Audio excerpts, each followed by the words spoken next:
They say if someone is still there, still texting, still showing up, still technically present, then nothing is wrong. They say love doesn't just disappear. They say you would feel it if something had changed. But nobody tells you that emotional replacement doesn't look like leaving. It looks like staying just differently. Quieter, with less of themselves in it. Nobody tells you that you can lose someone completely while they are still standing in the same room. Because being emotionally replaced doesn't just hurt you. It disorients you. It makes you question your own perception. It makes you wonder if what you felt was ever real, or if you were the only one keeping score. If you have ever loved someone, if you have asked all the right questions, waited all the right amounts of time, learned to shrink your need to the size you thought they could hold, and still watch them go distant at the exact moment you thought you had finally gotten through. Maybe you are watching because you have done this. Because you love someone and you cannot stay. Because closeness, when it finally arrives, does not feel like what other people say it feels like. And you cannot explain it, because the part of you that drives the distance is not the part that uses words. If the gap between what you feel for someone and what your body lets you do about it has been one of the quietest sources of pain in your life, stay with us on Wired for Intense, the Unquiet Mind. For 16 years, we have worked with the science of emotional survival, specifically the ways our nervous systems learned to protect us from love, long before we were old enough to question whether that protection was still necessary. And the brutal part, the part that makes this different from ordinary heartbreak, is that it happens while you are still fully in, still loving, still trying, still completely unaware that the position you held in someone's life has already, quietly, been filled by someone else. You noticed when their voice changed. You remembered the small things. You rearranged your schedule, your energy, your entire emotional calendar, around a person who had already started building a new one without you in it. You were still saving their seat. They had already found somewhere else to sit. So when emotional replacement happens, it doesn't feel like betrayal. It feels like slowly becoming invisible to someone who used to see everything about you. And by the time you feel it, really feel it, they're already down the hall with someone else. And you are still standing in the light that used to be yours, trying to figure out when the door closed. Today, we're not here to comfort you. We're here to show you what you already sensed, and we're too afraid to confirm. These are the 7 brutal signs you've been emotionally replaced. And the most devastating part? You probably felt every single one and called it something else. Here is sign 1. The messages still come. That's the thing that makes this sign so easy to miss. The conversation never stops. They still reply, still ask how your day went, still send the occasional meme, the check-in, the good morning. But somewhere along the way, the content changed. You used to be the person they called when something went wrong at 2 a.m. When they got the news, good or bad, your name was the first one they reached for. You knew their private language, the fears they didn't say out loud, the version of themselves they didn't perform for anyone else. Now you're getting the edited version, polished, pleasant, surface level. The kind of conversation that looks, on paper, exactly like connection, but feels, in your body, like standing outside a window looking in. They're still talking to you. They've just stopped telling you anything. And that's not nothing. That's the first sign of everything. Because emotional disclosure follows emotional safety. When someone stops sharing the real things with you, it doesn't mean they've stopped having them. It means their nervous system has found somewhere else to put them. You didn't lose the conversation. You lost the person inside it. Here is sign 2. There was a time they would stop everything. You didn't even have to finish the sentence. They could hear it in your voice, that particular weight, and they'd clear the space. Put down whatever they were doing. Show up fully, without being asked. You knew what that felt like. You built yourself around it. Now you're mid-sentence, and something is different. They're still there, still nodding, still responding, but the responses come back slightly too fast, slightly too light, the way someone answers when they're half listening. You finish sharing something heavy, and what comes back is a few words. Reasonable words, kind enough words, but thin, like they measured out exactly what was required and stopped there. Not cruel, never cruel, just somewhere else. And this is the part nobody warns you about, because it doesn't look like rejection. There's no coldness, no irritation. What you get instead is a kind of ambient distraction, a vague obligatory warmth that technically qualifies as a response, but leaves you feeling more alone than silence would have. That's not an accident. That's bandwidth. Emotional availability isn't unlimited, and when someone begins investing heavily in a new connection, that resource quietly redistributes. What used to flow toward you freely, without calculation, without limit, is now being consumed somewhere else first. By the time it reaches you, it's what's left over. You used to be where they poured from. Now you're at the end of the line. And the most disorienting part is that you can feel it happening mid-conversation. That slow, sinking moment when you realize the person you're talking to checked out 3 sentences ago. You keep talking anyway. Because stopping would mean admitting what you already know. Here is sign 3. It starts with a name. Just once. Casual, unremarkable, dropped into a story the way any name might be. You don't react. Why would you? It means nothing. You file it somewhere small and move on. Then it appears again. And again. And then one day you notice it's become a reference point. We were talking about this actually. You pause on that word. Turn it over quietly. When did we become a pronoun that doesn't include you? When did someone else become the person they process things with? You don't say any of this out loud. You tell yourself you're being irrational. That noticing a name twice doesn't mean anything. That you're reading into it. And maybe you are, but your nervous system isn't asking for your permission. It's already running the numbers quietly, underneath everything you're telling yourself. Here's what it knows that you don't want to confirm yet. People can't help but mention the ones they're bonding with. The brain's reward system activates every time we talk about someone we're emotionally drawn to. The name keeps surfacing because something keeps pulling it up. They're not doing it on purpose. That's almost worse, because somewhere at the end of that corridor, 2 silhouettes are already forming, and you haven't turned to look yet.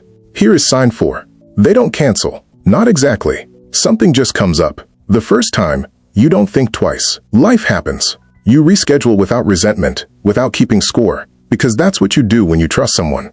You give them the benefit of the doubt, because you've always had enough doubt to spare. Then it happens again. And again. And somewhere around the 3rd or 4th time, a pattern begins to form at the edges of something you don't want to look at directly. Because it's not that they're unreliable in general. Their life seems to be running fine. Other things happen. Other people get their time. Events get attended. Plans get kept. Just not yours. Yours get moved. Gently, apologetically, with perfectly reasonable explanations. The kind you can't argue with without looking difficult. And so you don't argue. You adjust. You tell yourself flexibility is a virtue. That you're not the kind of person who makes someone feel guilty for having a life. But here's what you can't logic your way around. People make time for what they value. Not when it's convenient. People make time. Full stop. They rearrange. They show up tired. They choose it anyway, because the alternative is losing something that matters to them. What you're watching isn't a scheduling problem. It's a priority problem. Behavioral economists call it revealed preference. The idea that what someone truly values isn't found in their words, but in how they spend the one resource they can't manufacture more of. Their time. And your time slot keeps getting moved. Not canceled. Never canceled outright. That would be a confrontation, and this isn't that kind of exit. Just quietly, consistently, rescheduled a little further back. Until you're somewhere at the end of the list, still waiting, holding a date that was never really yours to keep. Here is sign 5. Nothing has changed. That's what you keep telling yourself. Nothing has technically, provably, pointably changed. And yet, something in your body has been keeping a different record. A record of the half-second longer it takes them to respond. The way their eyes don't quite land on yours, the way they used to. The conversations that are perfectly normal in content, but feel, somehow, like a performance. Like 2 people playing a scene neither of them wrote. You're there. They're there. But the presence is gone. What's left is attendance. You can't explain it.